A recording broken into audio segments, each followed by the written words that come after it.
മകരവിളക്ക് ദിനത്തിൽ നിയന്ത്രണങ്ങൾ കടുപ്പിച്ച് ഹൈക്കോടതി. മകരവിളക്ക് ദിനത്തിൽ പ്രവേശനം 35,000 പേർക്ക് മാത്രമായി നിജപ്പെടുത്തി. വെർച്വൽ ക്യൂ വഴി 30,000 പേർക്കും സ്പോട്ട് ബുക്കിംഗ് വഴി 5,000 പേർക്കുമാണ് പ്രവേശനം. മകരവിളക്ക് ദിനത്തിൽ രാവിലെ 10 മണിക്ക് ശേഷം നിലയ്ക്കലിൽ നിന്ന് ആരെയും പമ്പയിലേക്ക് കടത്തിവിടില്ല. രേഷ്മ ബാബു ചേരുന്നു കൂടുതൽ വിവരങ്ങളുമായി. രേഷ്മ, മകരവിളക്ക് മഹോത്സവത്തിനായി ഇനി കേവലം 3 ദിവസങ്ങൾ മാത്രമാണ് അവശേഷിക്കുന്നത്. വലിയ നിയന്ത്രണങ്ങൾ കൊണ്ടുവന്നിരിക്കുകയാണ് ഹൈക്കോടതി. എന്തെല്ലാം നിയന്ത്രണങ്ങളാണ് നിലവിൽ ഏർപ്പെടുത്തിയിരിക്കുന്നത്? മകരവിളക്കിനോടനുബന്ധിച്ച് കർശനമായിട്ടുള്ള നിയന്ത്രണങ്ങൾ തന്നെയാണ് ഹൈക്കോടതിയുടെ ഭാഗത്തുനിന്ന് ഉണ്ടായിരിക്കുന്നത്.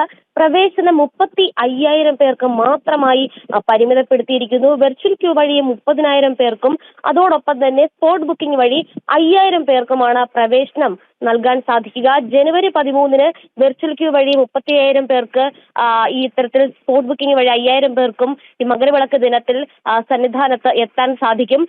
അതുമാത്രവുമല്ല, ഈ രാവിലെ 10 മണിക്ക് ശേഷം നിലയ്ക്കലിൽ നിന്നും ആരെയും പമ്പയിലേക്ക് കടത്തിവിടരുതെന്നുള്ള ഒരു കർശന നിർദ്ദേശം കൂടി ഹൈക്കോടതി ദേവസ്വം ബെഞ്ചിന്റെ ഭാഗത്തുനിന്നും ഉണ്ടായിട്ടുണ്ട്. അത് മാത്രമല്ല, 11 മണി കഴിഞ്ഞാൽ പമ്പയിൽ നിന്നും സന്നിധാനത്തേക്കും ആരെയും കടത്തിവിടാൻ പാടുള്ളതല്ല. കൃത്യമായിട്ട് ഈ നിയന്ത്രണങ്ങളൊക്കെ തന്നെ പാലിച്ചുകൊണ്ട് തന്നെയാകണം എല്ലാ കാര്യങ്ങളും നടത്തേണ്ടത്. ഇതുമായി ബന്ധപ്പെട്ട് തിരുവിതാംകൂർ ദേവസ്വം ബോർഡിനും അതോടൊപ്പം തന്നെ ചീഫ് പോലീസ് കോർഡിനേറ്റർക്കുമാണ് ഹൈക്കോടതി നിർദ്ദേശം നൽകിയിട്ടുള്ളത്. ഇതിൽ അങ്ങോട്ടും ഇങ്ങോട്ടും ഒരു ഇളവുകൾ വേണമെങ്കിൽ അത് ഹൈക്കോടതി തന്നെയായിരിക്കും പിന്നീട് തീരുമാനം എടുക്കുക. എന്തായാലും ശബരിമല സ്പെഷ്യൽ കമ്മീഷൻ നൽകിയ റിപ്പോർട്ടിന്റെ അടിസ്ഥാനത്തിൽ സ്വമേധയെടുത്ത ഹർജിയിലാണ് ഹൈക്കോടതിയുടെ ഭാഗത്തുനിന്ന് ഇടക്കാല ഉത്തരവുണ്ടായിരിക്കുന്നത്. സാധാരണ രീതിയിൽ മകരവിളക്കിനോടനുബന്ധിച്ച് ഹൈക്കോടതി മുന്നൊരുക്കങ്ങൾ വിലയിരുത്തുകയും അതിനനുബന്ധമായിട്ട് ഇടക്കാല ഉത്തരവുകൾ പുറപ്പെടുവിക്കുകയും ചെയ്യും. എന്തായാലും ആ മുന്നൊരുക്കങ്ങളുടെ ഒക്കെ തന്നെ വിലയിരുത്തലിന്റെ ഭാഗമായിട്ടാണ് എണ്ണം കുറച്ചുകൊണ്ടുള്ള നടപടിയിലേക്ക് ഹൈക്കോടതി കടന്നിരിക്കുന്നത്. എന്തായാലും വെർച്വൽ ക്യൂ വഴി 30,000 പേർക്കും സ്പോട്ട് ബുക്കിംഗ് വഴി 5,000 പേർക്കും മാത്രമാണ് മകരവിളക്ക് ദിനത്തിൽ അയ്യപ്പനെ ദർശിക്കാനായിട്ടുള്ള അനുമതി ഉണ്ടാകുക.